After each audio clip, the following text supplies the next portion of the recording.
देखिए, कल की कक्षा में हमने जाना था कि जो हमारी अनुदेशात्मक सुविधाएं होती हैं, वो कौन-कौन सी होती हैं, क्या-क्या उनके गुण होने चाहिए और उनसे क्या बेनिफिट्स हमें मिलते हैं।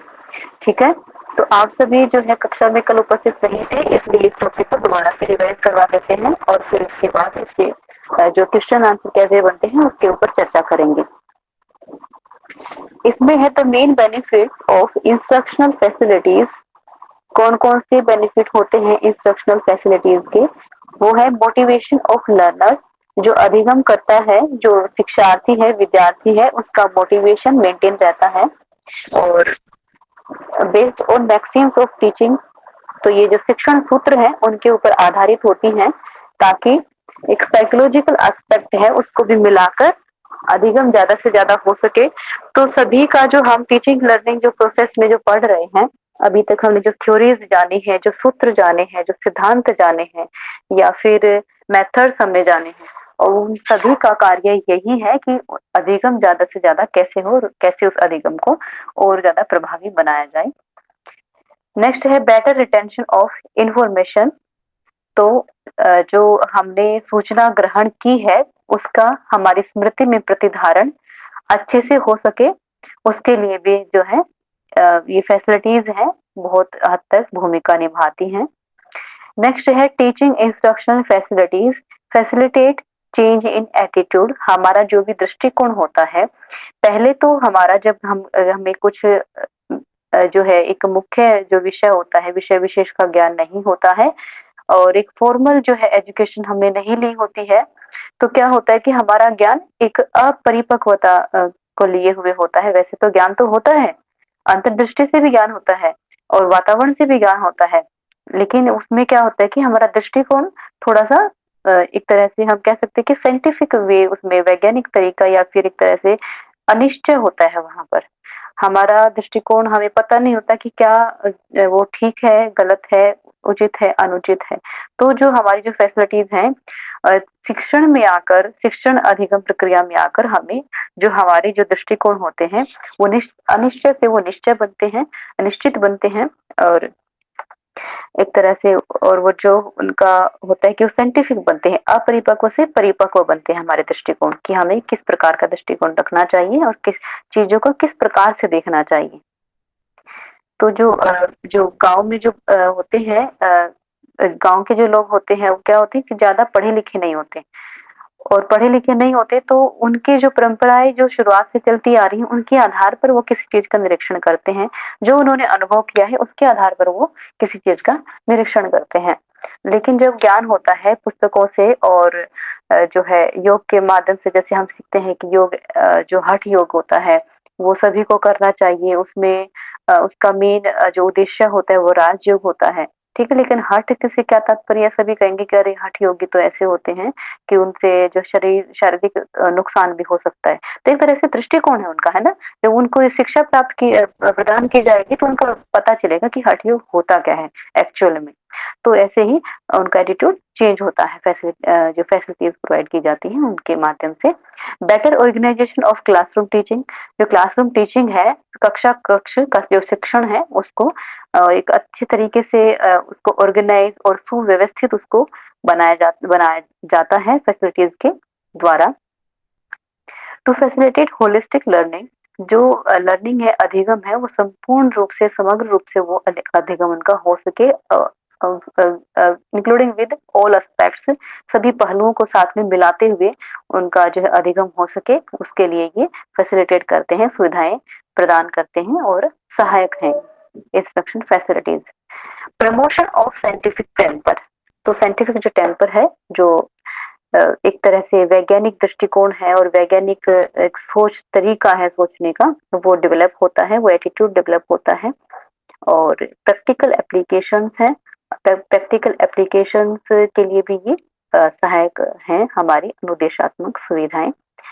और कंसेप्ट फॉर्मेशन, किसी भी चीज को समझना, उसका जो सूचनाओं का अधिग्रहण करना, उसका बोध करना और उसको समझना और एक दूसरे से सह संबंध स्थापित करके उसको जानना, ये इसमें सम्मिलित है कंसेप्ट फॉर्मेशन में। तो ये सभी जो बेनिफिट्स हैं ये हमारी अनुदेशात्मक सुविधाओं के होते हैं।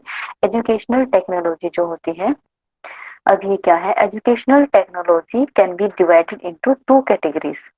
ठीक है, दो कैटेगरीज में इसको डिवाइड किया जा सकता है, एक है हार्डवेयर अप्रोच, एक है सॉफ्टवेयर अप्रोच। तो हार्डवेयर अप्रोच में क्या होता है कि ये जो टीचिंग लर्निंग की जो प्रोसेस है उसको मैकेनाइज करती है। मैकेनाइज करने का क्या तात्पर्य है कि वो एक तरह से उसको चालू करती है, जो है गतिमान रखती है। ठीक है, और वो कैसे रखती है कि उसमें जो कंप्यूटर्स हैं, एडियास्कोप है, ओवरहेड प्रोजेक्टर्स है, रेडियो स्लाइड, ऐसे ऐसे जो उपकरण हैं उनको यूज करके कि जो अधिगम उससे और ज्यादा बेहतर बने और अधिक सुगम तरीके से, सरल तरीके से जो है कॉम्प्लिकेटेड चीजों को रखा जा सके, ताकि जो है अधिगम करता है उसको अपने लेवल के अनुसार वो समझ सके, और फिर जो है अप्रोच जो उसमें उसका निर्धारित उद्देश्य है जो एजुकेशन का, वहां तक वो उसकी पहुंच बन सके धीरे धीरे। तो उसके लिए ये गति प्रदान करती है शिक्षण अधिगम प्रक्रिया को। और इसमें क्या होता है कि बहुत सारे जो स्टूडेंट्स हैं उनको एक साथ ही शिक्षा दी जा सकती है इनके माध्यम से, इन प्रोजेक्टर्स और एडियास्कोप आदि जो हार्डवेयर अप्रोच है इनके माध्यम से। और ये जो है लेक्स एक्सपेंडिचर होता है कि एक बार ही खर्चा होता है। ठीक है, एक बार ही जो है कम एक तरह से कम खर्चा होता है, कम खर्च में कि एक बार खर्च होकर वो बार बार उपयोग किए जा सकते हैं। और वो एक एक क्लासरूम से लेकर दो क्लासरूम, तीन क्लासरूम और बहुत बड़े पैमाने पर उनको उनका प्रयोग किया जा सकता है अधिगम करवाने के लिए। तो टेलीविजन है, टीचिंग मशीन से, फाइल प्रोजेक्टर्स, वो सभी इसमें हार्डवेयर अप्रोच में शामिल हो जाते हैं। नेक्स्ट है सॉफ्टवेयर अप्रोच। अब ये क्या होती है कि सॉफ्टवेयर अप्रोच में है, इसमें शामिल होते हैं हमारे newspapers, books, magazines, educational games जो होते हैं, फ्लैश कार्ड्स होते हैं, वो सॉफ्टवेयर अप्रोच में शामिल होते हैं। और ये क्या करती है, ये साइकोलॉजिकल जो सिद्धांत है उनके ऊपर आधारित है सॉफ्टवेयर अप्रोच। तो ये साइकोलॉजिकल जैसे माइंडसेट होता है बच्चों का, बच्चों की एज होती है कि 2 to 5 की एज है, 5 to 7 की एज है, 7 to 11 की है, 11 to 15 है, 16 18 तक, मतलब अलग अलग एज ग्रुप के हिसाब से बच्चों की जो मानसिकता है वो भी अलग अलग होती है। उनका जो इंफॉर्मेशन है, ज्ञान को प्रतिधारण करने की, ज्ञान को धारण करने की, बोध करने की जो क्षमता है वो भी भिन्न भिन्न होती है। तो उसमें जो साइकोलॉजिकल जो प्रिंसिपल्स हैं, जो मनोवैज्ञानिक सिद्धांत हैं, उनको भी साथ में लेकर के ये जो है नॉलेज प्रोवाइड करती है। और जो कॉम्प्लेक्स जो चीजें होती है उनको सिंपल करके और एक तरह से मॉडिफाई करके, मतलब कि सिंपल तरीके से उसको रख के अधिगमकर्ताओं के समक्ष, तो जो लर्नर होता है, जो शिक्षार्थी होता है, उसके बिहेवियर में और उसके ज्ञान में, उसके पर्सनैलिटी में ये मॉडिफिकेशन करती हैं, मतलब कि सुधार लाती हैं, विकास लाती हैं। ये सॉफ्टवेयर अप्रोच होती है। और इसमें जो selection appropriate learning strategies, writing precise objectives, task analysis, ये सभी कुछ इसी में सॉफ्टवेयर अप्रोच में शामिल हो जाते हैं। नेक्स्ट है functions of audio visual instructional facilities. तो जो ऑडियो विजुअल इंस्ट्रक्शन फैसिलिटीज होती है, ऑडियो विजुअल, ऑडियो क्या होती है, जो शुद्ध होती है, जिनसे सुना जा सकता है, जैसे रेडियो। और विजुअल क्या होती है, जिनसे जिनको हम देख सकते हैं। ठीक है, मात्र विजुअल तो हमारा ब्लैक बोर्ड भी हो जाएगा। ठीक है, तो उसमें उसको हम देख सकते हैं।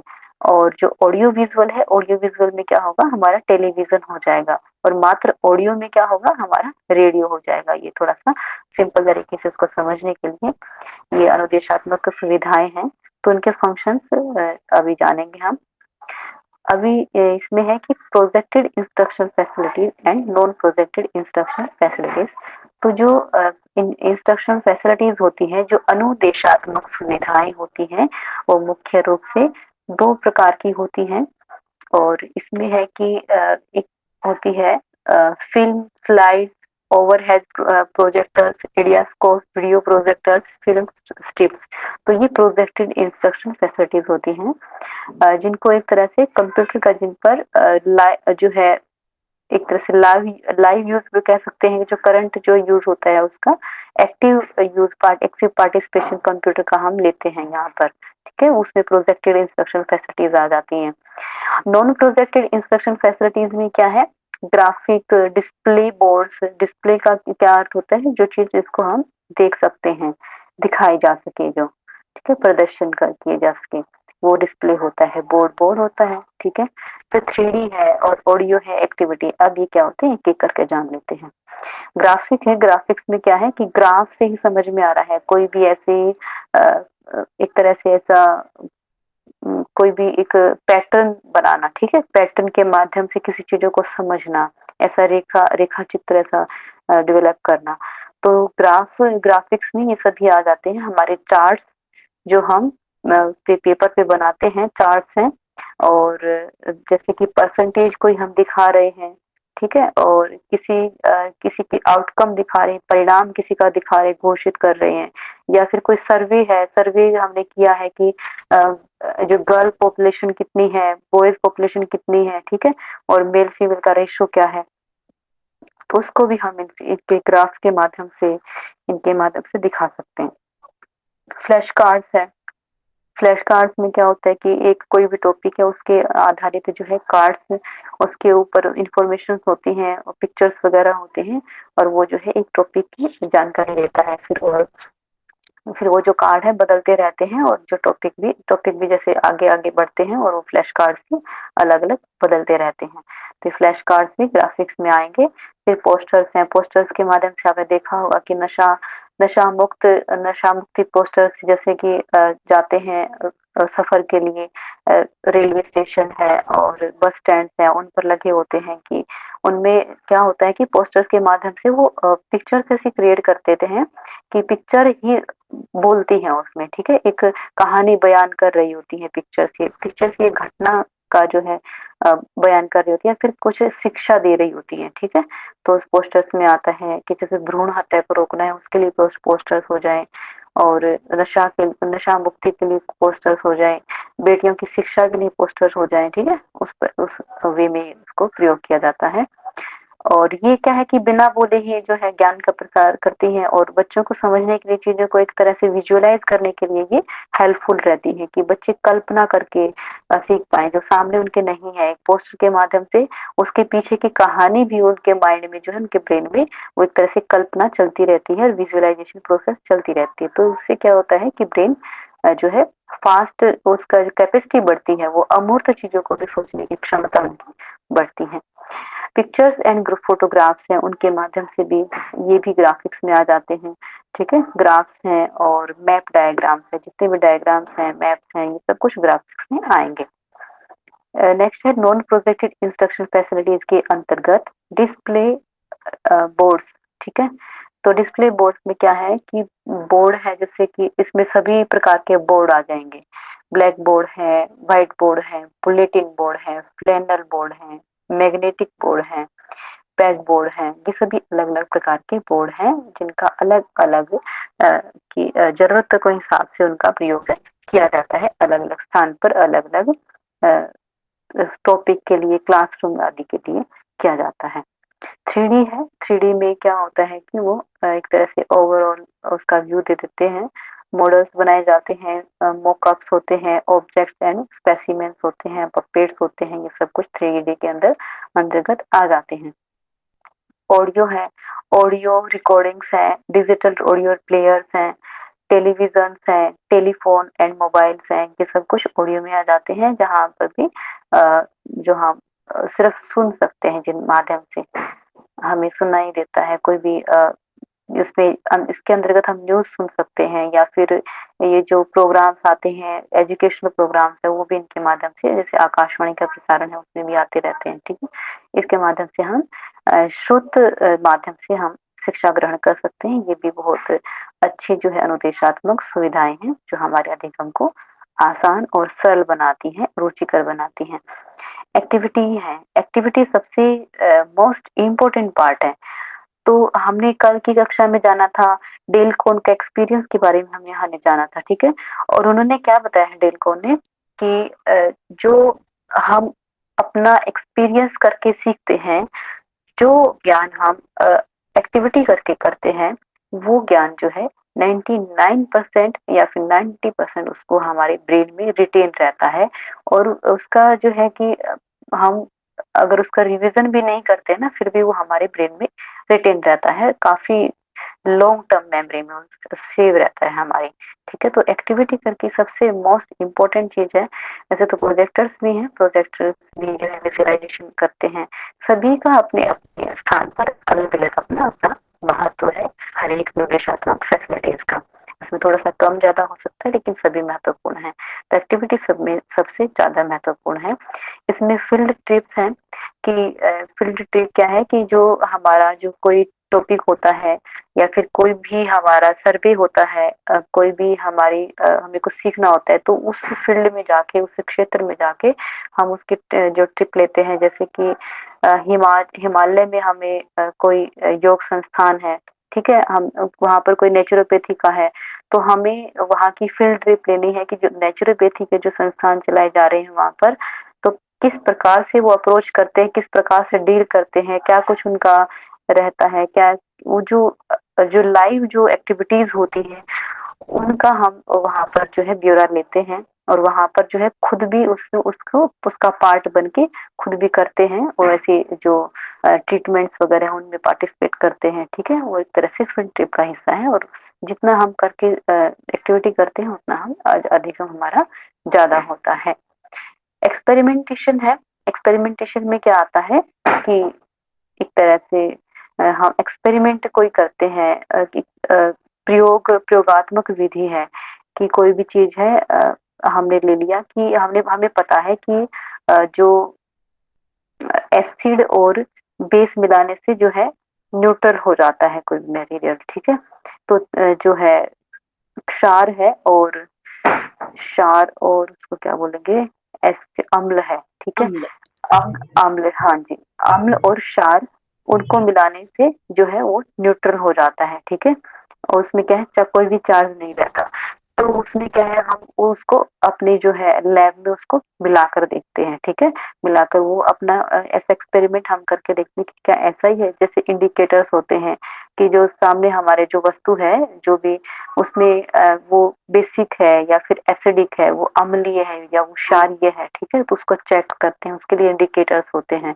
तो हमें बता दिया जाता है कि जो यदि जो हमारा जो चेक होता है, इंडिकेटर जो होता है ना उसको चेक करने का, वो इंडिकेटर क्या है, रेड कलर शो करेगा तो वो एसिड, एसिड है वो सामने वाली वस्तु। और जब उसका जो है ग्रीन करेगा तो वो क्या है, मतलब ग्रीन नहीं, रेड ब्लू, ब्लू करेगा तो वो क्षार है। ठीक है, तो ये एक्सपेरिमेंट है, हम खुद से करके देखें।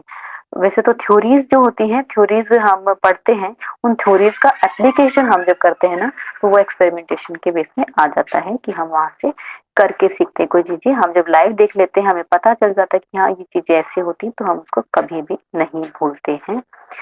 नेक्स्ट है ड्रामेटिक्स। ड्रामेटिक्स में क्या आता है कि ड्रामा वगैरह चलते हैं। ठीक है, उसमें क्या होता है, रोल प्ले होता है, अभिनय, अभिनय प्रदर्शन होता है। ठीक है, अभिनय प्रदर्शन के माध्यम से कोई राम बनता है, जैसे रामायण का ले लीजिए, राम बनता है, कोई सीता बनती है, कोई लक्ष्मण बनता है। तो जब हम वहां पर खुद वो किरदार निभा रहे होते हैं ना, तो उस किरदार निभाने में क्या होता है कि उनकी जो किरदार का जो भी भूमिका होती है वो हमें अच्छे से याद होती है, और हमें जब हमारे लॉन्ग टर्म मेमोरी में वो स्टोर हो जाती है कि हाँ हम लक्ष्मण बने थे और लक्ष्मण का ये गुण है और उसने ऐसा कहा था और इस बात पे उसने ऐसा ऐसे रिएक्ट किया था, इस प्रकार से जो है जो हमारा वो जो सूचनाएं होती है, जो बोध होता है, वो लॉन्ग टर्म मेमोरी में स्टोर हो जाती है। फिर है टीचिंग मशीन होती हैं। टीचिंग मशीन में भी इसी प्रकार से एक्टिविटी करवाई जाती है बच्चों से, लर्निंग बाय डूइंग के ऊपर ये बेस्ड है।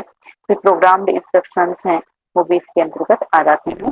तो इससे हम ये थी हमारी अनुदेशात्मक सुविधाएं।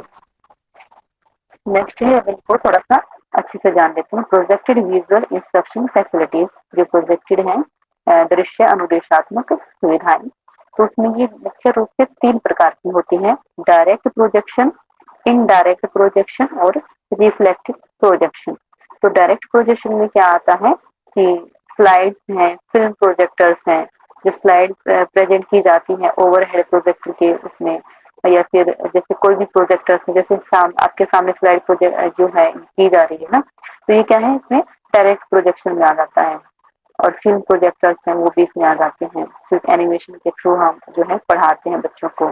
कोई भी जैसे कि वाटर है, वाटर को हम देखते हैं कि H2 वो जो H2O है उससे एक ऑक्सीजन का मॉलिक्यूल और दो हाइड्रोजन के मॉलिक्यूल बन के जो मिलके क्या करते हैं, हवा वाटर बनाते हैं। तो इसके वो उसको फिल्म के थ्रू, एनिमेशन के थ्रू जब दिखाया जाता है तो अच्छे से अधिगम होता है, वो क्या आता है, डायरेक्ट प्रोजेक्शन में आ जाता है। इनडायरेक्ट प्रोजेक्शन है, डायरेक्ट प्रोजेक्शन में है ओवरहेड प्रोजेक्टर्स हैं, वो आ जाते हैं। और इसमें क्या होता है कि एक तरह से टीचर होता है और टीचर जब पढ़ा रहा होता है यहाँ पर, तो जैसे लेक्चर स्टैंड है और यहाँ पर कोई भी अध्यापक है, और जो अध्यापक है यहाँ पर ये बच्चे बैठे हुए हैं। तो यहाँ पर एक जो सामने बोर्ड होता है या दीवार होती है, एक यहाँ पर एक इनके जो जो इंस्ट्रक्शन प्रदान करता है जो टीचर है, इसके यहाँ इनके यहाँ पर जो है एक प्रोजेक्टर लगा होता है। ठीक है, प्रोजेक्टर के माध्यम से, रिफ्लेक्शन के माध्यम से जो है इसके ऊपर ये जो चीजें दिखाई जाती हैं और जो है पढ़ाया जाता है। तो इसमें क्या होता है कि ये इनके सर के ऊपर होता है। ठीक है, लगभग लगभग इनके सर के ऊपर होता है, साइड में भी हो सकता है, ऐसा नहीं कि सिर्फ ऐसा है कि इनके सर के ऊपर चलाने से ही, इसी अरेंजमेंट से ही ये जो है चालू होगा, ऐसी कोई बात नहीं है। इसमें क्या है कि थोड़ा सा इसकी पोजीशन ही ऐसी होती है कि जो है टीचर यहाँ पर होता है कि इनके सर के ऊपर या फिर आसपास जो है ये रहता है, ये जो मशीन है। ठीक है, तो इसी को क्या बोलते हैं, ओवरहेड बोल देते हैं, ओवरहेड प्रोजेक्टर। ठीक है, कि जो सर के ऊपर है इसमें, बाकी सर के जो है साइड में भी हो सकता है, ऐसी कोई वो नहीं है। नेक्स्ट है कि रिफ्लेक्टिव प्रोजेक्शन। जो रिफ्लेक्टेड जो प्रोजेक्शन है उसमें क्या है, रिफ्लेक्शन में क्या है कि कोई चीजें है, कोई जैसे कि सन की जो रेज है, सन की रेज इस पुस्तक कोई भी वस्तु है इसके ऊपर पड़ती है और इससे जो है मतलब हमारी आंखों में जो है वो रोशनी आती है, तो हमें जो है ये जो है चीजें विजुअल होती है। ठीक है, तो इसी प्रकार से जो रिफ्लेक्शन के तरीके से है ना, एक कोई चीज यहाँ से आ रही है और वो रिफ्लेक्ट होके, जैसे मिरर में हम कोई लाइट लगाते हैं, तो मिरर में लाइट लगाते हैं तो क्या करेगी, वो लाइट उसी पास से, जो पास उससे गई है उसी पास से वो वापस आएगी। ठीक है, वो रिफ्लेक्ट हो रही है यहाँ पर। इंग्लिश में, हिंदी में शायद इसको परावर्तन या परावर्तन ऐसा कुछ बोलते होंगे, अभी ध्यान नहीं है। तो इसमें क्या है कि रिफ्लेक्शन आप समझ लें कि ये एक चीजें हैं, टकरा कर कोई चीजें वापस आए ना, तो उसको रिफ्लेक्शन बोलते हैं। ओपेक है, ओपेक क्या होता है, ओपेक ऐसा ऑब्जेक्ट होता है जो कि ट्रांसपेरेंट नहीं होता, जिसके आर पार हम नहीं देख सकते। ठीक है, ये जो ये चीजें होती हैं, ऑब्जेक्ट्स होते हैं, ये तीन प्रकार के होते हैं। एक तो होता है ट्रांसपेरेंट, जिसके आर पार हम देख सकते हैं बिल्कुल, जैसे कि ऐसे पॉलिथीन आ जाती है। ठीक है, और या फिर मिरर है, जो है विंडो मिरर है, वो भी हो सकते हैं, वो ओपेक भी हो सकते हैं, और वो जैसे तो वो ट्रांसपेरेंट भी हो सकते हैं वो, या फिर ट्रांसलूसेंट होते हैं। तीसरा होता है ट्रांसलूसेंट टर्म है। तो उसमें क्या होता है कि उसमें सेमी जो सेमी विजुअल होता है उसमें से ट्रांसलूसेंट, जैसे बटर पेपर। हाँ जी, ट्रांसलूसेंट है। अर्धपारदर्शी बोलेंगे ना मैम उसको हिंदी में। अर्ध, हाँ जी, बिल्कुल, अर्ध पारदर्शी। तो इसमें क्या है कि इसमें से जो है हम कुछ कुछ देख सकते हैं। ठीक है, कुछ हमें मतलब कि उसकी शेप पता चलती है, लेकिन उसमें उसका क्लियर कट जो होता है ना कि अच्छे से उसको समझना, वो नहीं हमारे दृष्टिगोचर होता है इसके सामने से, इसके अंदर से। तो ये अर्ध पारदर्शी होता है कि उसमें कुछ चीजें दिखती तो है लेकिन पूरी तरीके से नहीं दिखती। ठीक है, एक तो हो गया पारदर्शी, दैट इज ट्रांसपेरेंट, दूसरा है ट्रांसलूसेंट अर्ध पारदर्शी, और एक होता है ओपेक, कि जिसके आर पार कुछ भी ना दिखाई दे। ठीक है, तो ये ओपेक प्रोजेक्टर्स होते हैं। इसमें क्या होता है कि ओपेक में होता है कि वहां पे एक कोई दीवार होती है, दीवार ओपेक होती है क्योंकि दीवार के आस पार हम नहीं देख सकते हैं। ठीक है, तो वहां से रिफ्लेक्शन का मोड अपनाया जाता है। ठीक है, तो दीवार होती है, दीवार के जो है यहाँ पर कोई जो है लाइट वगैरह इसमें होता है, और ये यहाँ से इसमें जो है चीजें फीड की जाती हैं। ये कंप्यूटर का एक वो होता है, प्रोजेक्टर होता है, और कंप्यूटर का जो एक रूप कह लीजिए, इसमें कंप्यूटर का प्रयोग होता है प्रोजेक्टर में, और यहाँ से चीजें फीड की जाती है, जैसे चिप होती है, चिप डाल दी जाती है। तो इसी प्रकार से कोई हमारी स्लाइड्स है, पीडीएफ वगैरह है, तो इसमें या फिर कोई भी फिल्म वगैरह, तो इसमें यहाँ पर देख के इधर ही जाएगी, रिफ्लेक्ट होकर हमारी आंखों में जो है ये उसकी रोशनी आएगी, तो हमें सामने ये नजर आएगा। ठीक है, चीजें। तो इसमें क्या है कि ओपेक प्रोजेक्टर इसके अंतर्गत आ जाते हैं, जहाँ से कोई चीजें जो है टकरा के उसका विजुअलाइजेशन मतलब कोई पिक्चर बनती है, इडियास्कोप की भी इसके अंतर्गत आ जाता है। इडियास्कोप क्या है, ये भी एक तरह का प्रोजेक्टर ही है, ठीक है। तो इडियास्कोप के बारे में जो है प्रश्न पीछे भी काफी पूछे गए हैं कि जो प्रोजेक्टर में कौन कौन सा है, उसमें बोर्ड दे दिया जाएगा, ब्लेडिंग बोर्ड दे दिया जाएगा, इडियास्कोप दे दिया जाएगा, या फिर नन ऑफ दिस भी दे दिया जाएगा। तो इडियास्कोप क्या है, प्रोजेक्टेड में आ जाता है, इसके प्रश्न काफी पूछे जाते हैं। माइंड मैपिंग है, तो माइंड मैपिंग क्या है कि कल जैसे मीना जी ने बताया कि जो हम चीजें हमारे सामने होती हैं और उन चीजों को हम भूलने के लिए क्या करते हैं, कल्पना करते हैं कि वो जो है वो छोटी बन जाए हमारे लिए, एक तरह से न्यूट्रल हो जाए। एक बार दरवाजा बंद कर दो आप, तो उसमें क्या है कि वो न्यूट्रल हो जाए, ठीक है। इस प्रकार से उसमें क्या होता है, उसमें भी एक तरह से हम अपने माइंड को क्या है मेकअप करते हैं, बनाते हैं, एक तरह से मन का एक निर्धारण उसमें करते हैं। तो यहाँ पर हमारे सीखने की प्रक्रिया में माइंड मैपिंग कैसे है, उसमें हम कोई भी जो सूचना है, कोई भी सूचना उसको लेते हैं और उसको एक तरह से सिस्टमेटिक तरीके से उसको अरेंज करते हैं और उस कंसेप्ट के अकॉर्डिंग जो है चीजों हमारे जो सराउंडिंग में जो चीजें हैं उनसे रिलेट करके उसको समझते हैं और हमारी जो मेमोरी में उसको प्रतिधारण करते हैं। जैसे कि इसमें बीच में बताया गया है, एक सामने ये जो है आपके पिक्चर है, इसमें क्या है कि ये सब्जेक्ट है बीच में सेंटर में, ठीक है। ये सब्जेक्ट है और ऐसे ही जो हम क्या करते हैं, कोई भी हमारा टॉपिक होता है उस टॉपिक को ऐसे इस तरीके से अरेंज करते हैं और ये छोटा सा जो मैप बनाया जाता है और मैप के माध्यम से हम चीजों को याद कर पाते हैं। जैसे शॉर्ट नोट्स होते हैं, ठीक है, वो नोट्स में भी क्या है माइंड मैपिंग आ जाती है उसमें। तो फिर यहाँ से ये है इसके संबंधित जो आइडिया है और इससे संबंधित जो सब आइडियाज है या फिर कोई कैटेगरीज है, जैसे कि सक्सेस है, सक्सेस मेन टॉपिक है, ये सब्जेक्ट है, तो सक्सेस कैसे प्राप्त होगी, ये क्वालिटीज हमारे भीतर होनी चाहिए, ऑनेस्टी हमारे भीतर होनी चाहिए, टीम स्पिरिट होने चाहिए, फेयरनेस होने चाहिए, ठीक है। तो ये क्या है, टॉपिक तो ये हो गया, ये इसको प्राप्त करने के ऐसे जो क्वालिटीज है हमारी और ये जो अल्टरनेटिव है इनसे हम इसको प्राप्त कर सकते हैं। और फिर माइंड मैपिंग किसने दी थी, mind mapping as a method of teaching was developed by Tony Buzan in 1960 में। तो 1960 में टोनी बुजान हुए हैं, इन्होंने माइंड मैपिंग का कंसेप्ट दिया था। लेकिन ये जो है ना जो ये कि कोई भी चीजें इजाद करते हैं, कोई भी चीजें नई चीजें बना देते हैं, ये कोई एक्स्ट्रॉर्डिनरी नहीं होते हैं।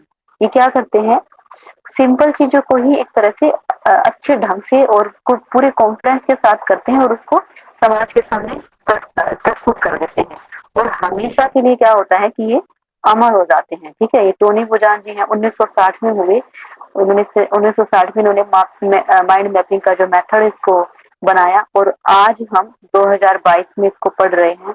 और जब तक जो है ये जो माइंड मैपिंग का सबसे कंसेप्ट हमारे सिलेबस में रहेगा तब तक ये है टोनी बुजान को हम पढ़ते रहेंगे। तो मतलब हमेशा के लिए ये क्या है, अमर हो गए, है ना।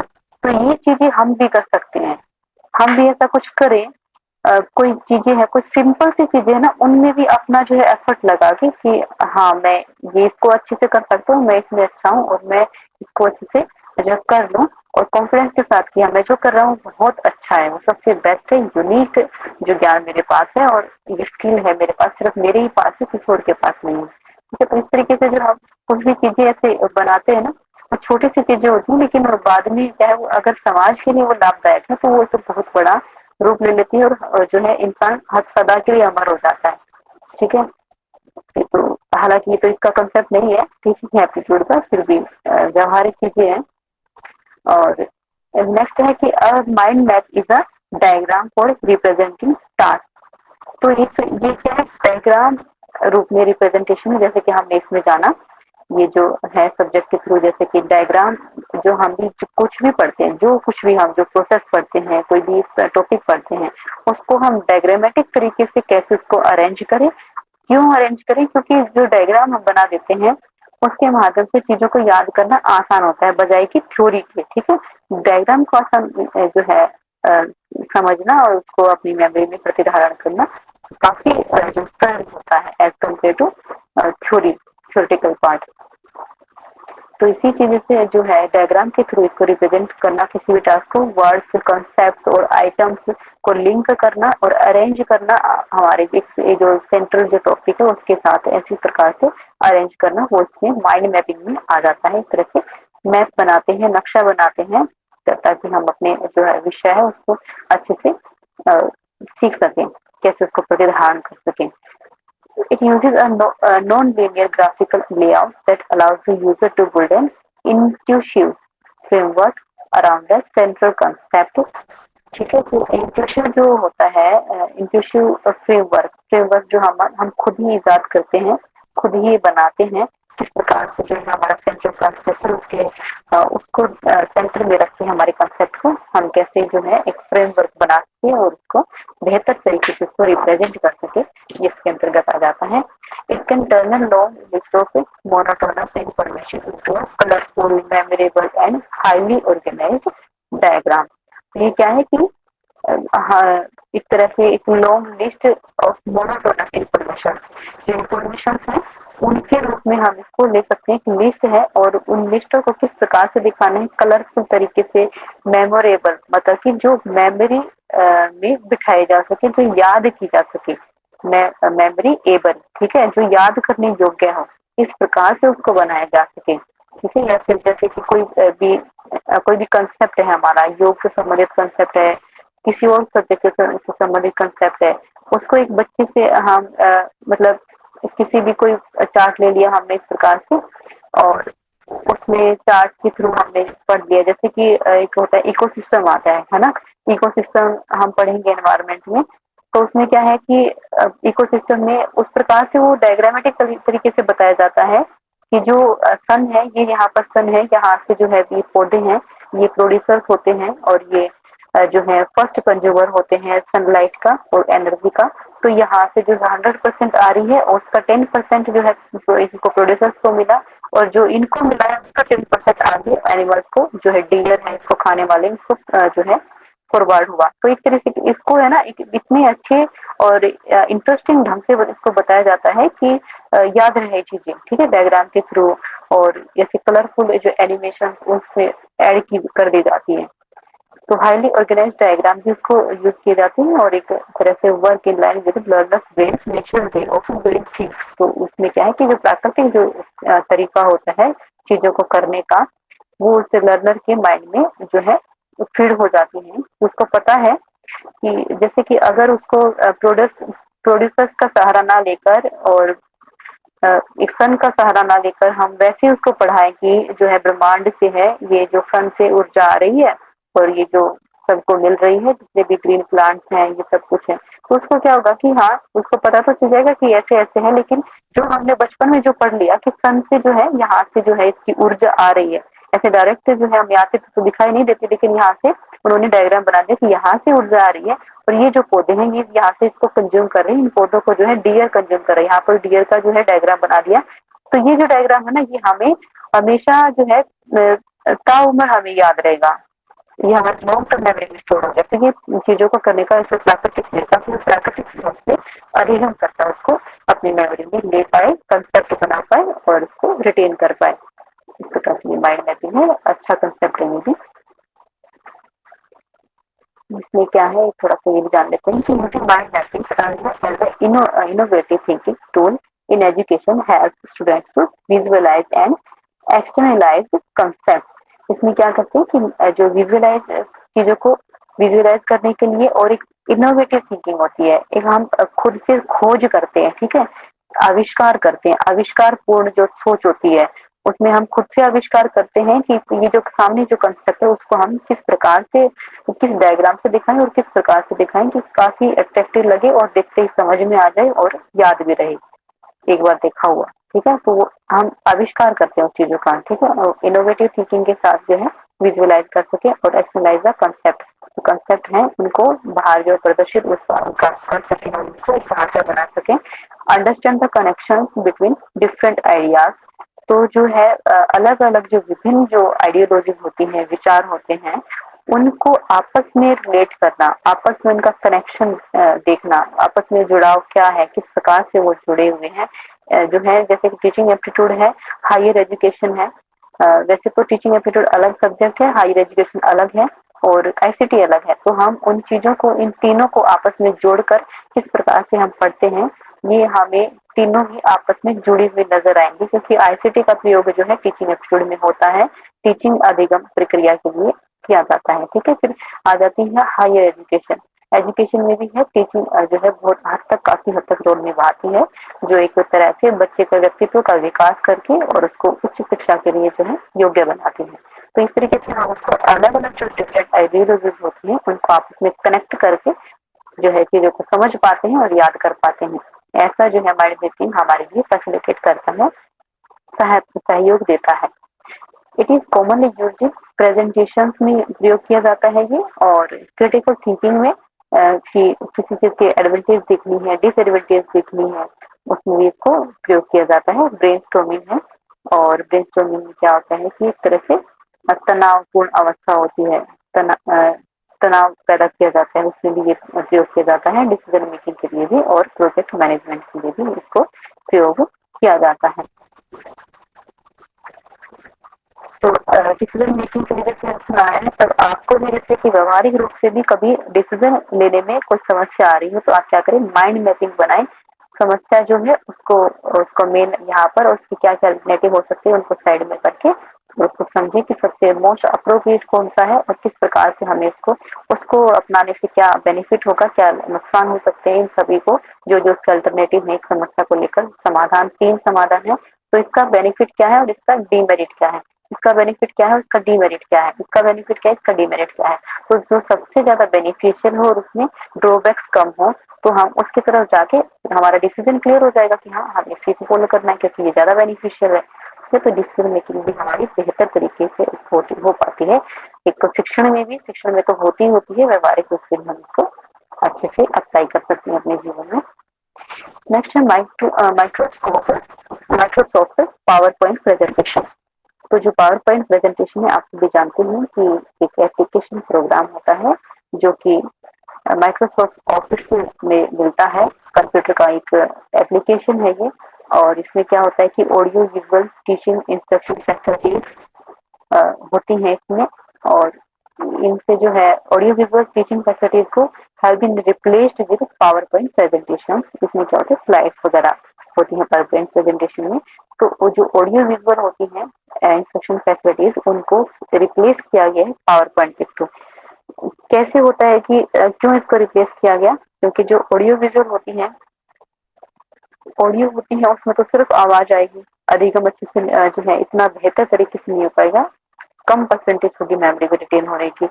फिर विजुअल है, तो विजुअल है, मात्र विजुअल होगा उससे भी एक तरह से कि जो है कि अगर टेलीविजन में हम कोई भी प्रोग्राम चला रहे हैं तो उसमें क्या होगा कि 30 मिनट का प्रोग्राम है, या फिर यूट्यूब पे हम कोई वीडियो देख रहे हैं, एजुकेशनल वीडियो है, वो 1 घंटे का वो है, ठीक है, तो क्या करेंगे हम, स्पीड एनहेंस करके भी क्या ज्यादा से ज्यादा हम आधा घंटा उसमें से कम कर सकते हैं, ठीक है, लेकिन उस पूरे पूरे लेक्चर में बात ऐसी है कि हम 10 मिनट में उसको कवर कर सकते हैं, ठीक है, लेकिन हम हमारे उसमें 20 मिनट से 30 मिनट 40 मिनट एक्स्ट्रा लग रहे हैं, ठीक है, ऑडियो के माध्यम से।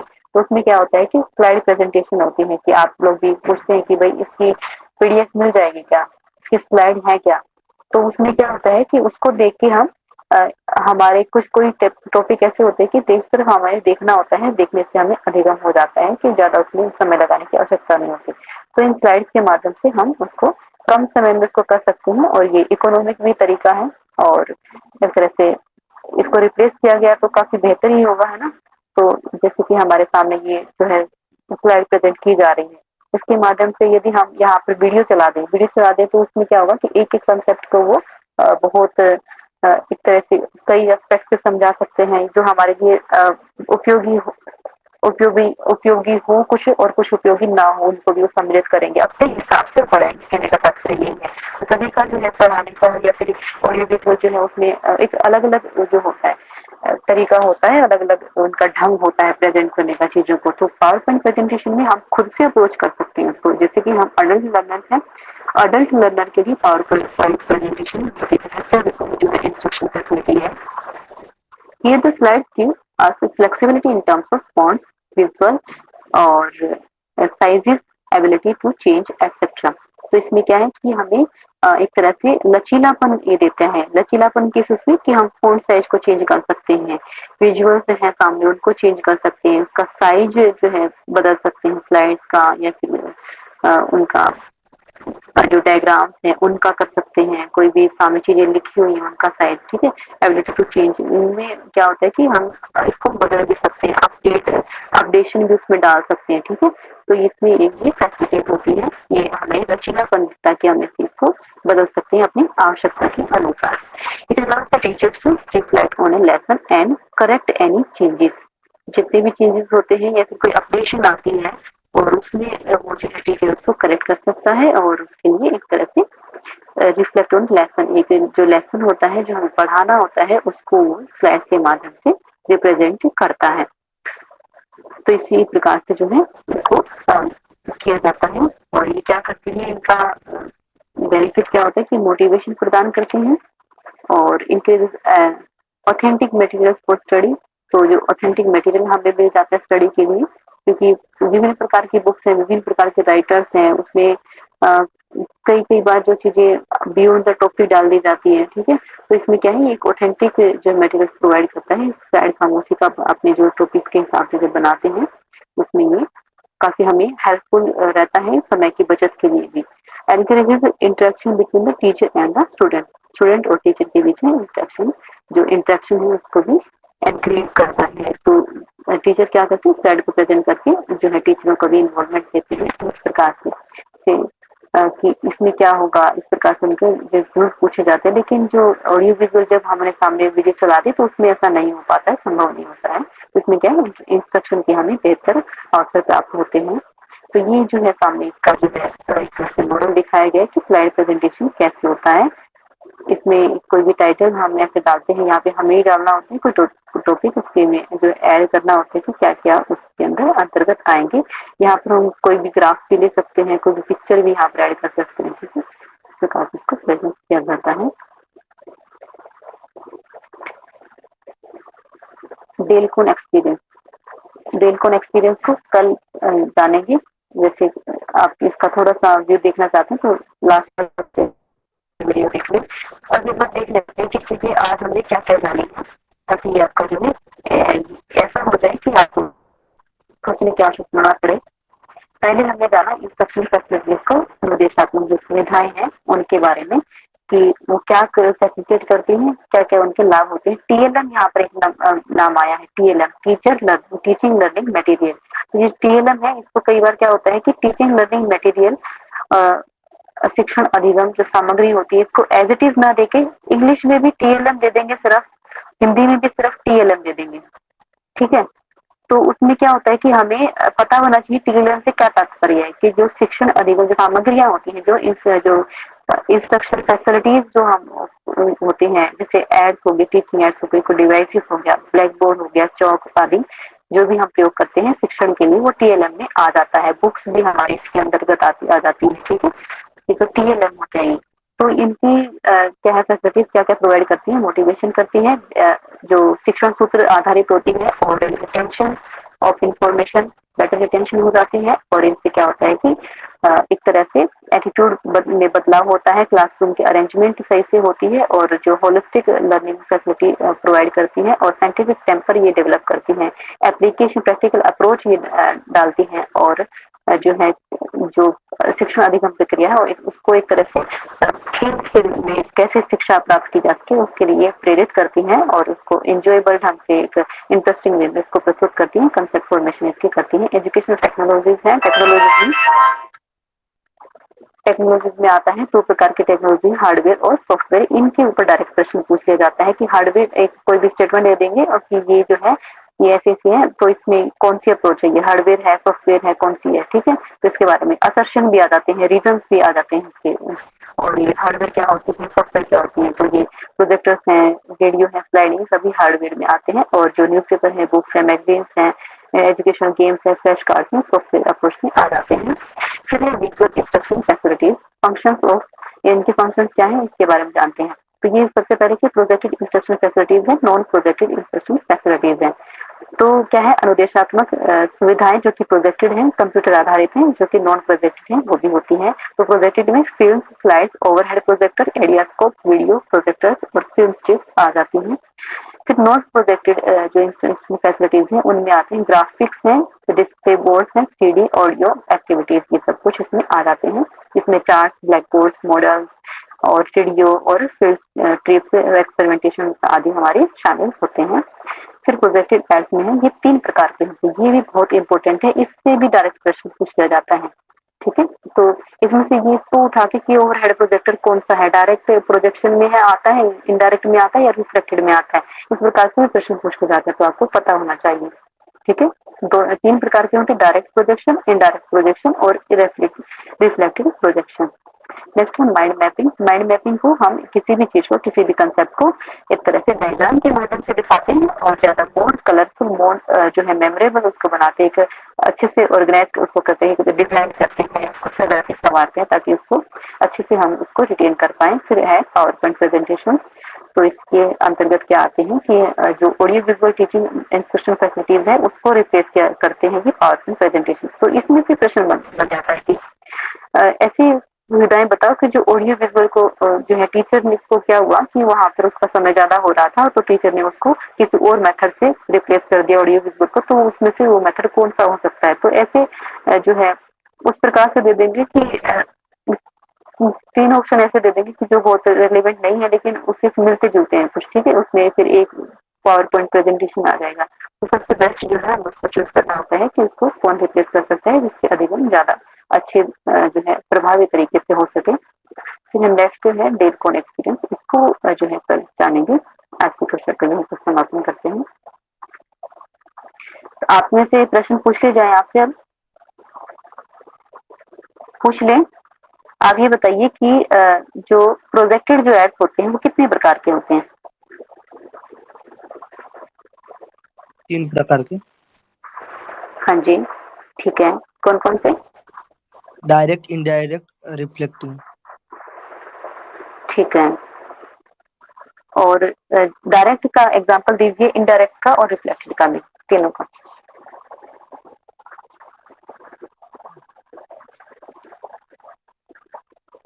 सिर्फ डायरेक्ट का बता दीजिए, एग्जांपल दीजिए। डायरेक्ट में वो दिखाई देता है सामने से, जो प्रोजेक्ट सामने से दिखाई देता है, जो टीचर पढ़ाता है ना, जो लगा के बोर्ड में लगा के रहता है उससे। और इनडायरेक्ट में जो ओवरहेड प्रोजेक्ट रहता है, जो स्कूल में वगैरह, मतलब तो हम इसको, कॉलेज। ये जो टर्म्स है ना पुंडित सर, आप अच्छा बता रहे हैं, लेकिन ये जो टर्म्स है ना इनको भी याद रखेंगे। जैसे स्लाइड्स हैं, फिल्म प्रोजेक्टर्स हैं, वो डायरेक्ट में आ जाते हैं, तो ये जो टर्म्स है इनको भी ध्यान रखेंगे। हाँ, नेक्स्ट बताइए।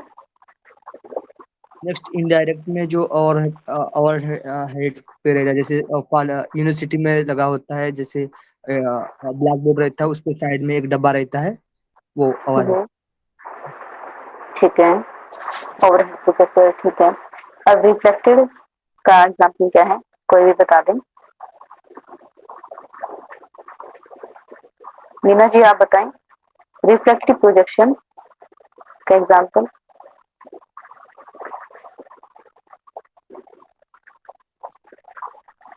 जो रिफ्लेक्शंस के माध्यम से होगा वही ना। हाँ, तो कौन सा होता है रिफ्लेक्शन के माध्यम से। वो जो अ, एक स्क्वायर टाइप वाइट डब्बा होता है जो ऊपर रहता है और सामने एक पर्दे जैसा नीचे डालते हैं, उस पे वो रिफ्लेक्शन पड़ता है लाइट का, तभी वो रिफ्लेक्शन होता है, वो वाला। उसमें है ना ये समझ होना एक अलग बात है, अच्छी बात है, समझ होना फैसिलिटेट करती है वो हमारे अधिगम को। लेकिन जो ये जो टर्म्स है ना, पर्टिकुलर टर्म्स, इनको भी हमें याद कर रखना है कि जो रिफ्लेक्टेड प्रोजेक्शन है उसमें एडियास्कोप आ जाता है। तो एडिया जो एपीडियास्कोप है और ये ईडियास्कोप बोलते हैं इसको, ये जो है महत्वपूर्ण टर्म है, इसको याद रखेंगे कि ये कौन से में आता है। ठीक है, ये रिफ्लेक्टेड प्रोजेक्शन में आता है। ठीक है, अब बताएं कि जो नॉन प्रोजेक्टेड इंस्ट्रक्शन फैसिलिटीज हैं, नॉन प्रोजेक्टेड जो है अनुदेशात्मक जो सुविधाएं हैं उनमें क्या क्या आते हैं, उनके अंतर्गत कौन कौन से एड्स हैं, कौन कौन सी फैसिलिटीज हैं जो उनके अंतर्गत आती हैं?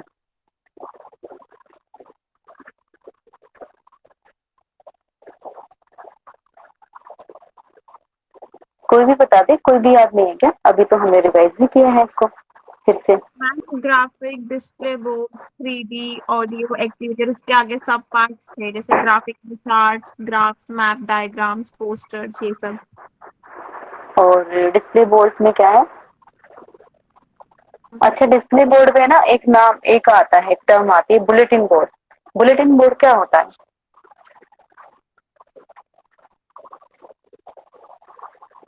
मैम बुलेटिन बोर्ड वो हो सकता है जैसे कि अगर हम मेट्रो स्टेशन पे जाते हैं या मेट्रो स्टेशन पे जाते हैं तो उसकी जो टाइमिंग्स लिखी हुई आती है, ये लिखा हुआ आता है कि कौन सी ट्रेन किस टाइम पे आएगी, तो वो हो सकते हैं बुलेटिन बोर्ड।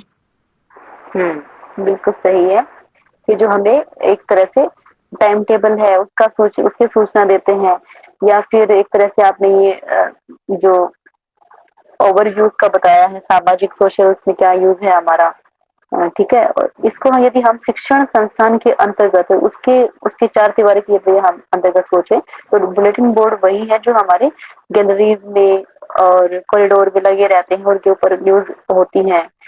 और न्यूज के साथ साथ शुभ विचार होते हैं, कोई भी टाइम टेबल होती है, जो इंफॉर्मेशन नोटिस होता है, सूचना होती है, वो लिखे होते हैं, वो बुलेटिन बोर्ड होते हैं, ठीक है। जो हमें उस दिन का ब्यौरा या फिर नेक्स्ट कुछ आने वाले दिनों में कोई प्रोग्राम हो रहा है उसका उसकी सूचना देते हैं, ठीक है। इंफॉर्मेशन एक तरह से इंफॉर्मेटरी बोर्ड इसको बोल सकते हैं हम, याद रखने के लिए, ठीक है। इसके ऊपर भी बिल प्रश्न बोर्ड्स क्या? बनते हैं। क्या जी? बिल बोर्ड्स क्या? बिल बोर्ड तो नहीं, बुलेटिन बोर्ड है ये, बुलेटिन बोर्ड जिनके ऊपर इंफॉर्मेशन होती हैं। जैसे स्कूल में आप लोग कोई अगर टीच करते हो, जो है स्कूल में आप पढ़े तो सभी हुए हैं, तो उसमें क्या होता है कि हमारे गैलरी में कॉरिडोर में ऐसे लगे रहते हैं कि उनके ऊपर आज की न्यूज क्या है या फिर आज का शुभ विचार क्या है, ठीक है। और ओके, कौन ये कौन तो सी, बुलेटिन हो गया। हाँ ये हाँ बुलेटिन हो हाँ गया, ये समझ में आ गया, जो कॉलेज में यहाँ वहां लगे रहते हैं, हाँ जहाँ जी, हाँ जी, ठीक है। अगर गणपति है तो गणपति वाले सब बच्चों से कुछ प्रोजेक्ट करा लिया, वो उस पे चिपका दिया, हाँ या जी, जो हाँ भी हाँ जी, उस तरह हाँ से। जी, और जो ठीक। बिल बोर्ड है, जैसे कि चौक हम्म, चौक में अगर कोई प्रोग्राम है, अगर मेरे नगर में, मेरे आसपास के गांव में कोई प्रोग्राम है, हम्म, तो चौक में एक बिल बोर्ड हम्म, लगा देते हैं, हाँ पॉलिटिकल हाँ पार्टी, पॉलिटिकल हाँ हाँ पार्टीज। वो हाँ क्या, हाँ। वो भी आएगा क्या इसमें? अभी तो हम शिक्षण प्रक्रिया के तहत चल रहे हैं ना, तो शिक्षण में तो बिल बोर्ड का जो है उसमें नहीं है ओके। इसका। और ये जो हाँ एपीडियोस्कोप आपने रिफ्लेक्शन में बोला ना, रिफ्लेक्शन मेथड में, तीसरे प्रोजेक्टर में मैंने उसका पिक्चर देखा। हाँ जी, तो जो हम हाँ चश्मे का नंबर निकालने जाते हैं, वो कैसा उनका मशीन यूज करते हैं? जब हमारी आंखें देखते समय उनका एक कैसा मशीन टाइप रहता है, माइक्रोस्कोप टाइप, वैसा वाला कोई मशीन है? हाँ हाँ हाँ हाँ, ये वैसे ही मशीन होती है। मशीन जो है आपको जो ओवरहेड प्रोजेक्टर है और इस प्रकार की जो मशीन है, ये भी आपको सिमिलर सिमिलर से नजर आएंगी, ठीक है, क्योंकि प्रोजेक्टर जो है उनके माध्यम से है, ठीक है, सभी प्रोजेक्टेड ही है, एक प्रोजेक्टर सा बनाया गया है। तो इसमें थोड़ा थोड़ा डिफरेंस होता है, उसके हिसाब से जो है इनको अलग कैटेगरीज में रख दिया गया है, बाकी ये होते ही ये सभी प्रोजेक्ट हैं। हाँ, वैसी मशीन होती है कि जो कि पर्दे के ऊपर जैसे फिल्म वगैरह होती है, वो भी इनके इनके अंतर्गत आ जाती है, ठीक है। और नेक्स्ट है, अच्छा बताएं कि जो माइंड मैपिंग के जो कंसेप्ट है वो किसने दिया था और कौन से सन में दिया था, कब दिया था? तो ऑन बॉसी या समथिंग, कुछ ऐसा नाम था कुछ। Tony Buzan 1960। Tony Tony Buzan, Tony Buzan. Very good, very good. अच्छा, ये बताएं कि एजुकेशनल जो टेक्नोलॉजी है वो कितनी प्रकार की होती है? इंस्ट्रक्शन फैसिलिटीज में एजुकेशनल टेक्नोलॉजी आती है, कितनी प्रकार की होती है? दो टाइप की मैम, हार्डवेयर और सॉफ्टवेयर अप्रोच। ठीक है, बहुत अच्छे। ठीक है, आज की कक्षा को इतना ही रखते हैं। आप सभी को जो है एक अच्छी समझ बन गई है इसके बारे में, बाकी आप पुस्तकों को उठा के पढ़ेंगे। और ये जो स्लाइड है इसको वैसे तो शेयर किया गया है, फिर भी इसको दोबारा से शेयर कर देंगे अगर आवश्यकता है तो उसके नीचे पढ़ें आप। और कल जो है नेक्स्ट हम करेंगे इवेल्युएशन है, डेलफुल एक्सपीरियंस है, उसके बारे में हम करेंगे, अच्छे से पढ़ेंगे। और काफी बहुत ही इम्पोर्टेंट टॉपिक है इवेल्युएशन का। इवेल्युएशन में से हर साल प्रश्न बनता ही बनता है, डायरेक्ट या इनडायरेक्ट। और ये कई प्रकार का होता है कि जो फॉर्मेटिव असेसमेंट भी इसमें जो है असेसमेंट भी आ जाती है, समेटिव असेसमेंट, फॉर्मेटिव असेसमेंट, उसमें भी जो है कंफ्यूजन रहता है हमें बहुत बार पढ़ते हुए भी, ठीक है, समझ में आ जाती है, फिर भी पेपर में जो कंफ्यूजन रहता है तो उसको अच्छे से ऐसे अप्रोच करेंगे ताकि कोई जो है सभी डाउट्स हमारे क्लियर हो जाए सब आगे भी। ठीक है, तो ठीक है, कमर गर्दन सभी करके बैठ